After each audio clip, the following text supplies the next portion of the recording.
जय हिंद। जैसा कि आप देखते हैं कि सब्जेक्ट कई होते हैं, वर्ब भी कई तरह की होती हैं, लेकिन ऑब्जेक्ट के बारे में बहुत कम लोगों ने पढ़ा है या बहुत कम लोगों को पता होता है कि ऑब्जेक्ट भी कई तरह की होती हैं। अब आपके सामने ये सारी बातें होंगी आज, और आज के बाद से आप भी जानेंगे कि ऑब्जेक्ट होते कितने हैं, या एक सेंटेंस जिसमें दो ऑब्जेक्ट आए हुए हैं हम कैसे पता करें कि कौन सा ऑब्जेक्ट कैसे रखना है या कौन से वर्ड को कौन सा ऑब्जेक्ट बोला जाना चाहिए। अब यहाँ पर मैं बताता हूँ, सुनना ध्यान से।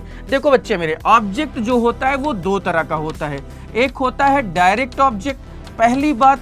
दूसरा होता है इनडायरेक्ट ऑब्जेक्ट। अब हम कैसे समझेंगे सर कि ये ऑब्जेक्ट डायरेक्ट है या इनडायरेक्ट? तो बस याद रखो क्या कि डायरेक्ट ऑब्जेक्ट वो होते हैं जो नॉन लिविंग थिंग्स लाइक दिखाई देते हैं, नॉन लिविंग थिंग्स की तरह दिखाई देते हैं, जबकि इनडायरेक्ट ऑब्जेक्ट क्या होते हैं? जो लिविंग थिंग्स की तरह दिखाई देते हैं। तो एक सेंटेंस जिसमें एक लिविंग और एक नॉन लिविंग दोनों है, उसमें से हमारा जो लिविंग सब्जेक्ट होगा वो एक इनडायरेक्ट ऑब्जेक्ट होगा, जैसे मी लिखा हुआ है, जबकि हर बुक लिखा हुआ है वो हमारा एक डायरेक्ट सब्जेक्ट होगा। तो एक सेंटेंस में दो ऑब्जेक्ट हो सकते हैं, और जहां पर लिविंग है तो वो इनडायरेक्ट ऑब्जेक्ट है, नॉन लिविंग है तो वो हमारा डायरेक्ट ऑब्जेक्ट होता है।